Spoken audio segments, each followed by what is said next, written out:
All right, guys, we're out here today on some public land near Jason and I's house. We're both new to the area, so we're getting a head start on hanging summer trail cameras just because we don't really know the area that well. In this spot in particular, we walked back in early April. Didn't really find too much buck sign. We found one lone scrape that we stuck a camera on. There was a heck of a lot of feeding sign right where we were at, though. It looked like someone took a leaf blower to all the leaves on the forest floor. So we're gonna walk back, swap out SD cards on that camera. Gonna explore a different chunk today from that camera as well. Hopefully we can get something good on camera. I mean, pulled in the parking lot, there was 2 deer standing there already, so. All right, well, that didn't take long. We already found spot number 1 where we're gonna hang a camera. As you can see behind me, we just have a big thick wall of cover, and we're standing right on the transition line here. There's a path going north to south here, right along the transition line. And there's also a path going east to west here coming out of that bedding area. Not ideal, I guess, for a summer trail camera, but I mean, it's pretty evident that they're using it. There's tracks all through here. I mean, you can see in the mud here, it looks like a pig path. We're gonna hang a lift 2 here on video mode, just right at the intersection of this. Not really any good trees right by that crossing to put a camera on. Kind of more of a high stem count area, but behind me here, we got a couple bigger trees.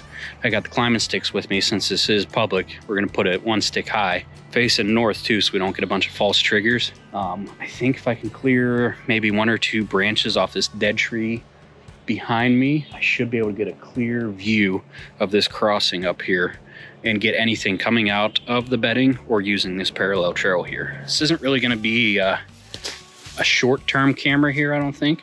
I mean, we'll still be able to get a good idea of what's coming in and out of here. What I am more concerned about here, though, is that is bedding with a transition area and a very well-used path along that transition area. Come November, that is gonna be a major freaking highway for bucks cruising, trying to pick up a hot doe coming in and out of that bedding. We're gonna keep moving on here, get back on the main trail, head over to our other camera, and see what else we come across as we're walking down here.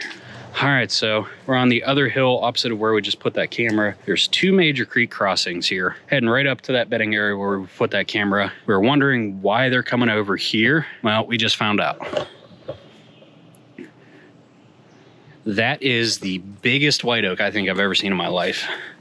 So Jase is probably what, 5'9", probably weigh 165 pounds. This is him standing at the base of it for comparison.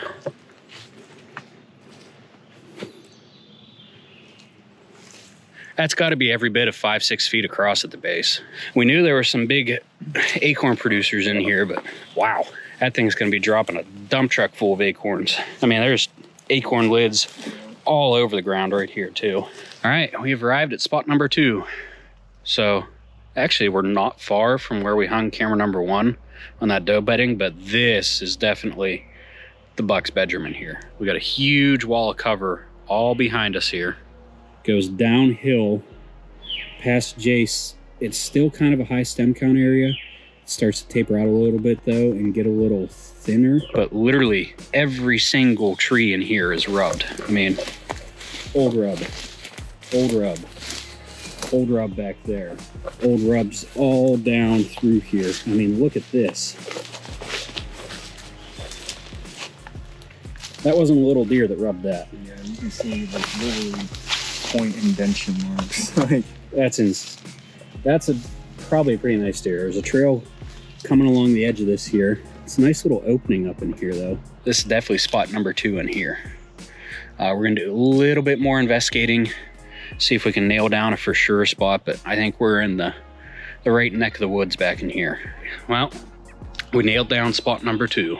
So we were out there before. I kind of noticed there was a trail kind of funneling up this way. The brush was getting tighter and tighter. I could see just a little hole. So I came up here, poked my head up in here, and this spot right here, there's literally 1, 2, 3, 4, 5, 6 trails all intersecting right where we're standing. This is either his bedroom the big boy that was doing all the scraping and the rubbing around here, or pretty close, because as soon as you stepped into this dense cover, you could just smell just like a musky odor. So we're way back in the cover here. I don't think we're gonna have to worry about putting the trail camera up super high. Still gonna put it up high though, just to get it out of their line of sight, but this is gonna be the spot here.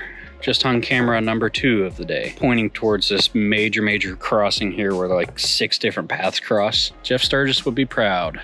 We found ourselves a grapevine literally hanging right here, so I just cut it off at the ground, folded it up over this limb here. It's literally right smack in the middle of where all 6 trails intersect. So should hopefully get some good video on this one, because I mean, anything that crosses through here is gonna hit this licking branch, so we shall see.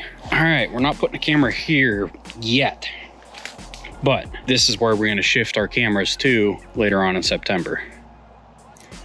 Big old primary scrape. Half the frickin' tree is ripped down. It's missing all its branches. You got hardwoods right there. You got thick stuff right there. You got a fallow field behind us. Right smack in the middle of 3 different terrain / habitats. So we're gonna mark this spot down. We're not gonna stick a camera here just yet, but in a couple months, we're definitely shifting one. All right, we just got done swapping out cards on camera number 3. We've had this one here since March, April, something like that. We had 28 videos on it, and I could see that the first 6 were of the leaves blown in the wind from the storm that rolled through yesterday. The reason we have this here is because back when we were postseason scouting, there's a little trail that runs through here. It's just a little patch of thick shit in and amongst all these oaks here. There was deer all over the place behind here. There was a licking branch up here on the path that was used probably that day. I guess we'll have to wait till we get back to check and see what's on the card, but fingers crossed at least that in hopes that they're using this.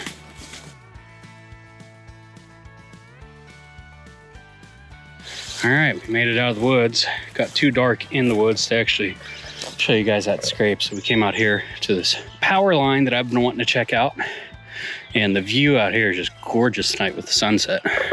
We got to hoof it the whole way back to the car, which is way back that way.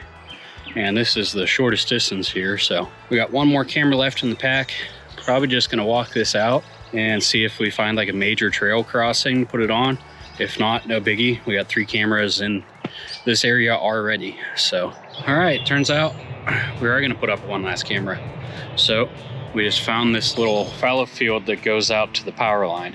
It narrowed back to a pinch point at the back of it. And wouldn't you know it, under this tree behind me, there is an absolute pig path of tracks. So summertime trail cameras, this is probably as good as it gets. I mean, you got this big fallow field here. You got the big, long, huge power line. They're probably accessing through this because all that bedding that we found earlier is about 200-300 yards behind us. So if they're going anywhere to eat, it's probably up here to browse on all the natural forage. So we're gonna hang this camera up and hopefully we'll get something big on it. All right, we just got done hanging the last camera. So you can see it's dark now. So stuck it right there, right on the edge where this dumps out into that power line. Real nice trail coming out into here. I mean, you can see it's just all beaten down right through here. And there's another offshoot that goes that way. So kind of looks like there was a scrape here at one point too. Not really sure. So this camera might be in it for the long haul. This could be either a summertime set or pretty much an all year set, truth be told. So back to the car we go.